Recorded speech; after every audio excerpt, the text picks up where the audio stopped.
ఈరోజు మనం ఆరాధిస్తున్న దేవుడు మహిమ కలిగిన దేవుడు. మనం ఏం చేసినా అది దేవునికి మహిమకర్మగానే ఉండాలి. మనుషులకు మహిమకర్మగా ఏది ఉండకూడదు. సమస్తము దేవునికి మహిమకరంగానే ఉండేటట్లుగా మనం చేయాలి. నువ్వు పాడే పాటలు, నువ్వు చేసే పరిచర్య, నువ్వు యోచించే యోచన అన్నీ ఎలా ఉండాలంటే దేవునికి మహిమకరముగా మాత్రమే ఉండాలి. అయితే దేవుని యొక్క మహిమను ఒక్కసారి మీకు వివరించాలి. దేవుని యొక్క మహిమ అద్భుతమైనది. దేవుని యొక్క మహిమ వివరించలేనటువంటిది. దేవుని యొక్క మహిమ వర్ణీతమైనటువంటిది. అలాంటి గొప్ప మహిమ కలిగిన దేవుడు మన దేవుడు. మన జీవితంలో దేవుని యొక్క మహిమ నింపబడిన వారంగా ఉండాలి. మన జీవితంలో ఎల్లప్పుడూ కూడా దేవుని మహిమను అనిపించాలి. నువ్వు దేవుని సన్నిధికి వచ్చిన తర్వాత దేవుని మహిమను చూసి వెళ్ళాలి. దేవుని మహిమను అనుభవించాలి. నువ్వు కీర్తిస్తున్నప్పుడు దేవుని మహిమను అనుభవించాలి. వాక్యము ధ్యానిస్తున్నప్పుడు దేవుని మహిమను మనం అనుభవించాలి. మనం దేవుని మందిరాల్లోకి వచ్చిన తర్వాత మనం ఏం చేసినా, అది పానము చేసినా, భోజనం చేసినా, మరి ఏమి చేసినానో అది దేవుని మహిమ కొరకే మీరు చేయండి. సొలొమోను ఒక అద్భుతమైన మందిరాన్ని కట్టించాడు. దావీదు కడదాం అనుకున్నాడు మందిరాన్ని, కానీ దావీదు వల్ల కాలేదు. అలనాడు అబ్రహాము మోరియా పర్వతం మీద అబ్రహాము సమర్పణ, ఇస్సాకు సమర్పణను దేవుడు చూశాడు. ఆ సమర్పణతో కూడినటువంటి ఆ పర్వతం మీద దేవుని ఆలయం కట్టాలని దేవుడు సంకల్పించాడు. అది దావీదుకి దేవుడిచ్చాడు. అయితే దావీదు కాలంలో ఆ దేవుని మందిరాన్ని కట్టడానికి ప్రయత్నించాడు, కానీ దావీదు తర్వాత తరం అనగా తన కుమారుడైనటువంటి సొలొమోనుకు ఆ బాధ్యతను ఇవ్వడం జరిగింది. అయితే సొలొమోను అద్భుతమైన మందిరాన్ని, ఎంత అద్భుతమైన మందిరం అంటే ఈ భూమి మీద ఇప్పటి వరకు ఏ మందిరము కూడా అలాంటి అద్భుతమైన మందిరముగా కట్టబడిన దాఖలాలు లేవు. ఆ మందిరానికి మనం అంటే గోడలు వాడాం, అక్కడ ఆ మందిరానికి బంగారాన్ని వాడారు, ఆ మందిరానికి కెంపులు వాడారు, ఆ మందిరానికి విలువైనటువంటి మ్రానులు వాడారు, ఆ మందిరానికి కావలసినటువంటి సకల సకల సకల రత్నాలతోనూ వైడూర్యాలతోనూ అద్భుతమైన రాయిలతో అద్భుతమైన పొదుగులతోనూ చక్కని ఈ ప్రపంచంలో ఏ ఆలయము కట్టబడలేనంత అద్భుతమైన రీతిలుగా మరి దేవుని ఆలయం కట్టబడింది సొలొమోను మహారాజు ద్వారా యెరూషలేములో. అయితే దేవుని ఆలయము కట్టబడింది, కానీ ఆలయంలో కావాల్సింది ఏంటి? దేవుని మహిమ కావాలి. ఎంత అద్భుతంగా ఉంటే మందిరం ఏం లెక్కండి, ఎంత సౌందర్యంగా ఉంటే ఏం లెక్కండి మందిరం. మందిరంలో కావాల్సింది జనాభా కాదు, మందిరంలో కావాల్సింది సంఖ్య కాదు, మందిరంలో కావాల్సింది లైటింగ్ కాదు, మందిరంలో కావాల్సింది వాయిద్యాలు కాదు. మందిరంలో కావాల్సింది చాలా ప్రాముఖ్యమైనది, అక్కడ దేవుని మహిమ ఉందా లేదా, దేవుని మహిమను నేను అనుభవిస్తున్నామా లేదా అనేది చూడాలి. అంతేగాని వేల సంఖ్యలో జనాలు ఉంటే అక్కడ మహిమ ఉంది, తక్కువ సంఖ్యలో జనాలు ఉంటే అక్కడ మహిమ లేదు అనే భావన కాదు. ఎక్కడ ఇద్దరు లేక ముగ్గురు నా నామమును ప్రార్థిస్తారో అక్కడ దేవుడు ఉంటాడంటే అక్కడ మహిమ ఉంటుంది. అంటే ఇద్దరు ముగ్గురు ఉన్న చోట దేవుని మహిమ ఉంటుంది. లక్షల సంఖ్యలో ఉన్నటువంటి వారి మధ్య దేవుని మహిమ ఉంటుంది. అన్ని విషయాల్లోనూ కూడా దేవుని మహిమ ఉంటుంది. కాబట్టి దేవుని మహిమ అనేది మన జీవితంలో చాలా ప్రాముఖ్యమైనది. అయితే సొలొమోను ఇప్పుడు ఆలోచిస్తున్నాడు, ఇంత గొప్ప మందిరాన్ని నిర్మించానే, మరి ఈ మందిరము దేవుడు ఆశిస్తాడా, దేవుడు ఇష్టపడతాడా, దేవుడు యోచన చేస్తాడా అని ఆలోచిస్తున్నప్పుడు దేవుని మందిరంలో సొలొమోను ప్రార్థించగానే ఒక సంఘటన జరిగింది. ఒక మేఘము ఆ మందిరం మీద నిలబడింది.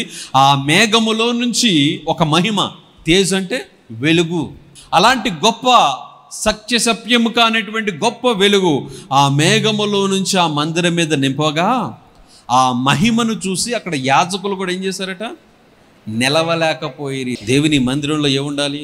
దేవుని మహిమను అనిపించాలి, వెలుగును అనిపించాలి, శక్తిని అనిపించాలి, పరిశుద్ధతను అనిపించాలి, పరిశుద్ధాత్మను మనం అనిపించాలి, దేవుని కార్యాలు అనిపించాలి.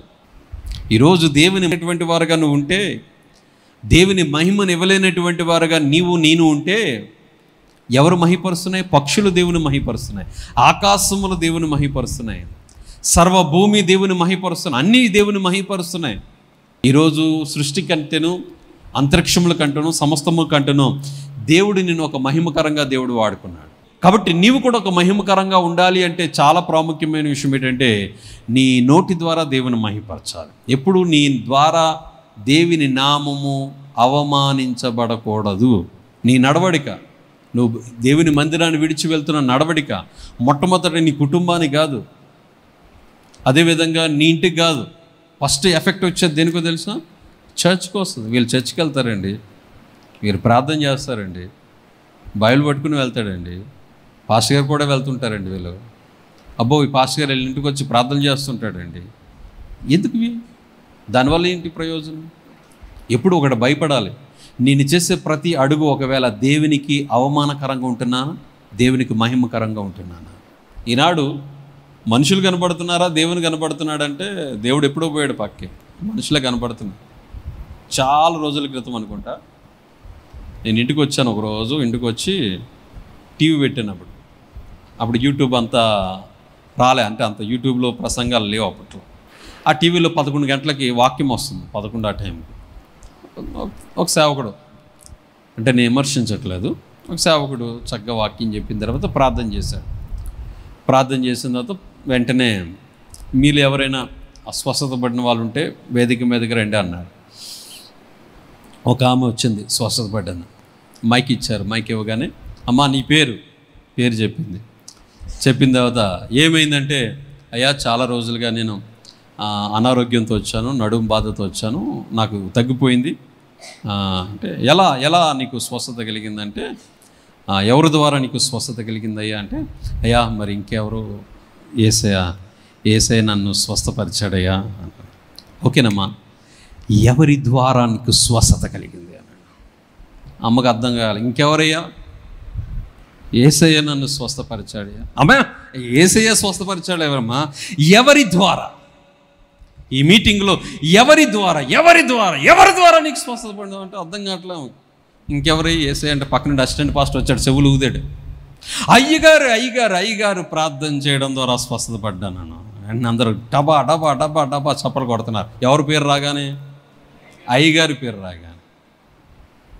స్వస్థత పడింది అయ్యగారా దేవుడా? చెప్పండి. స్వస్థత దేవుడిచ్చాడు, అయ్యగారు కాదు. ఈ మధ్య అయ్యగారులు మహిమ దొంగలిస్తున్నారు. దేవుని మహిమ దేవునికి కావాలి, మనుషులు కాదు. మనుషులు పాత్రలే, సేవకులు ఒక పాత్రలే. మీరు తర్వాత చదువుకోండి. మనం మహిమ పొందాలంటే ఒక 4 విషయాలు ఉన్నాయి, రాసుకోండి, నేను వివరించను. ఒకటి, మొట్టమొదట మన సత్క్రియల ద్వారా దేవుని మహిమపరచాలా ఉంది. మత్తయి రాసిన సువార్త 5:16 ఉంది. ఫలించడం ద్వారా మనం దేవుని మహిమపరుస్తామట. యోహాను 15:8 ఉంది. స్తుతించడం ద్వారా దేవుని మహిమపరుస్తానమాట. కీర్తనలు 50 సంకీర్తన 23 ఉంది.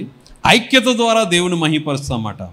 రోమిల్ రాసిన పత్రిక 15వ అధ్యాయం 5-7 ఉంది. ఈ రీతిగా దేవుని మనం మహిమపరిచేవారుగా యెహోవా కాబోతు దేవుడు మనలను మహిమపరిచే విధంగా, మనము దేవుని మహిమపరిచే విధంగా, దేవుడు మన మహిమకరంగా వాడుకునే విధంగా దేవుడు ఉంచును గాక. అటువంటి కృప దేవుడు మనకు, మన కుటుంబాలకు దేవుడు సమృద్ధిగా దయచును గాక. ఆమేన్.